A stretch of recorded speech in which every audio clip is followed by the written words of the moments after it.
Laisse-moi deviner, tu te lances en réalisation vidéo.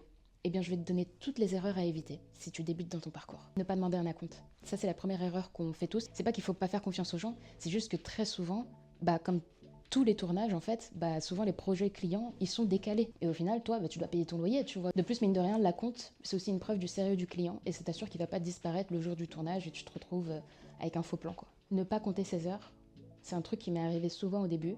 Et au bout d'un moment, tu te retrouves coincé quand tu veux refaire tes tarifs parce que tu te rends compte que t'es clairement pas assez payé pour la quantité de taf que tu fournis. Pareil, ça veut pas dire qu'il faut se limiter, c'est pas un taf de bureau où hop, il est 17h, bon tant pis, je pars même si je vais pas terminer. Mais ça veut dire être conscient de la quantité de travail que tu fournis et intrinsèquement de la valeur de ton travail.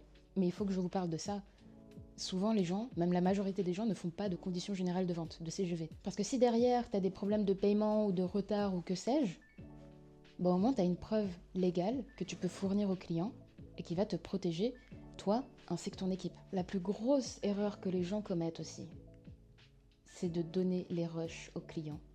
Ou, encore pire, de donner la version finale du montage avant d'avoir été payé. Garder le montage final ou les rushs, c'est avoir l'assurance d'être payé à la fin du projet. C'est le seul levier qu'on a en tant que technicien en audiovisuel pour être sûr de recevoir notre paiement. La dernière erreur, c'est de perdre son calme ou de se sentir touché personnellement quand le client est mécontent. Des fois, le client est très perfectionniste et souhaite avoir un résultat précis, donc il faut savoir faire preuve de professionnalisme et ne pas transformer une situation courante en un souci majeur. Mais des fois aussi, le client, il se prend un peu pour de la royauté, tu vois. Et ils vont commencer à envoyer, je sais pas, des menaces à 20h du soir parce qu'ils veulent recevoir leur clip avant de payer. Et ça, c'est un truc que tu as envie d'éviter. D'où l'intérêt de faire des CGV et de demander un acompte. Et la story time, ce sera peut-être pour une prochaine fois.